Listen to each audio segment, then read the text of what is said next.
wabarakatuh, and a very good evening, good morning, good night. Okay, so whoever watched this video is for the brilliant student. So who is the brilliant student? So Karunisa, Faida, Huraira, Osman, look at me, Sharul, okay? So for this one is for the brilliant final examination 2020 series, adalah peperiksaan akhir tahun. So please do nicely, okay? Sila buat betul-betul dan make sure all correct, okay? So for this one, okay, I provide you with this one is the very easiest one, okay? You need to color accordingly based on the number given, alright? So this one is like previously we doing in the class. Alright, so for this one, for this exercise is very simple. List, okay? Choose the right close number them. Okay, so the number is given here. Okay, as you can see in your paper, look at in your paper. So 1, 2, 3 until 6. So this is empty space. Okay, empty space. Ada ruang kosong. So for example, Alice is going to school. Alice nak pergi ke sekolah. So dia nak pergi sekolah takkan pakai bikini.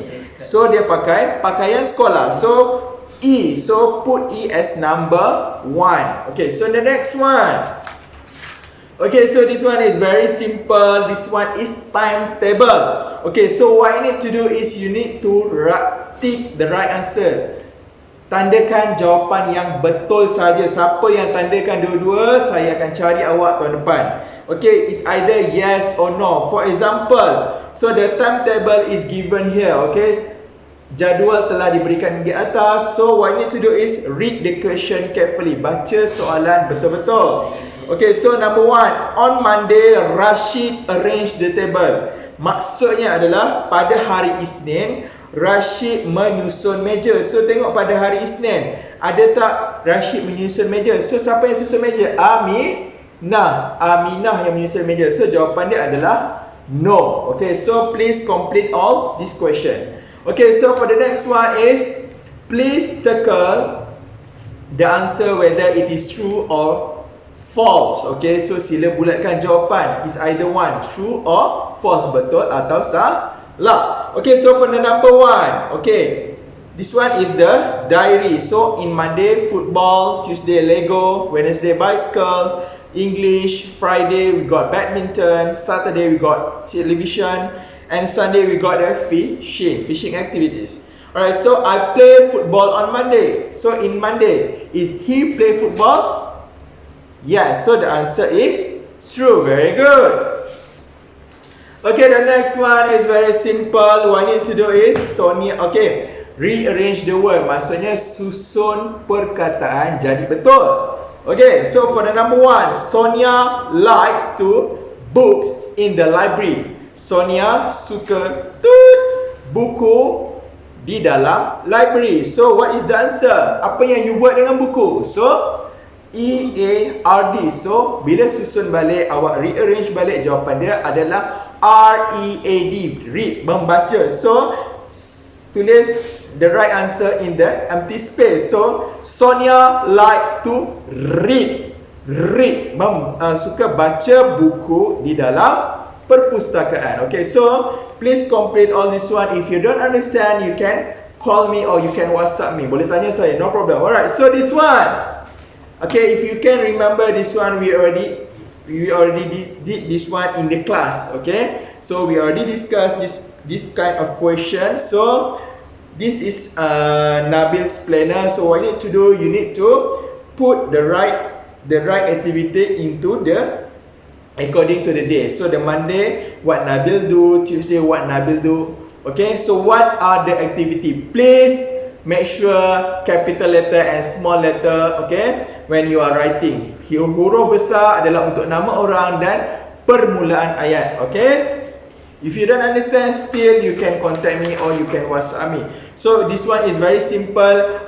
Rewrite back these sentences but change the picture into words. Alright, so for example this one, what is this? Karunisa. Okay, what is this? Osman. Okay, this is a bus. Okay, dia adalah bus. So write in the words, tuliskan dalam perkataan. Okay, so I go with this one. Okay, This one I think you all know how to do this, but the mistakes, okay, that always happen is you only write yes and also no. So what I want, if you want to get a full mark, jawapan yang betul ataupun dapat full mark, markah yang penuh, what you need to do is you need to write the full sentences. So yes, I do. It's not only yes. Jangan tulis yes saja ataupun awak dapat 1. If you write yes I do, I give you 2 marks. Okay, banyakkan 2 marks. Alright, okay, so for this one,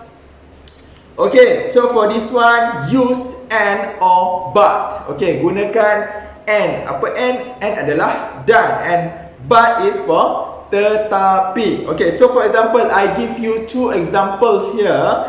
So I have a pen, there is no ink in it. Alright, so the example 1 is I have a pen but no ink in it. Okay, so please remember, bila kita guna but something, maksudnya yang tak sesuai ataupun tidak baik berlaku. Okay, if you use and or dan, maksudnya you nak campurkan 2 ayat menjadi 1 ayat. Alright. Okay, so I already give you example for these 2 question. Okay, for the first 2 question, if you still understand, for the rest of the question you can ask me. Please don't leave it empty. Alright, so for this one, please complete it nicely and use capital letter and small letter accordingly. Alright, so I'm not going to touch this one and also this one because I think you all know how to do.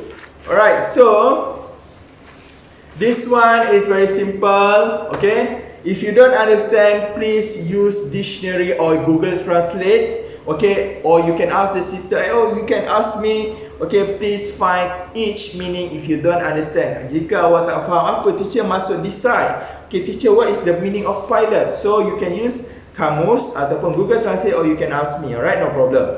Okay, so for the last one, okay, this one is oral test. Please look in your paper. So below is the text for the oral test. Please prepare yourself before you sit for the assessment. Okay. Okay, so sila lengkapkan ujian lisan awak sebelum 8 hari bulan 12 2020. Awak akan dapat 20 markah kalau awak buat. Kalau tak dapat, awak dapat kosong. So teacher, macam mana nak buat? Okay, so dekat bawah ni kalau awak tengok, saya ada bagi passage ataupun cerita yang awak perlu baca, short story. Okay, so what you need to do is, awak boleh ambil handphone awak, rakam sambil awak bercerita, nak tunjuk gambar kartun ke. Okay, makin kreatif video awak, makin tinggi markah awak akan bagi. Alright, so ataupun contoh, teacher saya tak ada internet lah, so tak apa, mesej saya, kata teacher boleh tak call saya dekat nombor ni, dan saya akan call awak. Awak akan bercerita menggunakan telefon saja, saya akan call awak lah. Okay, that's all from me. Thank you, brilliant student. Okay.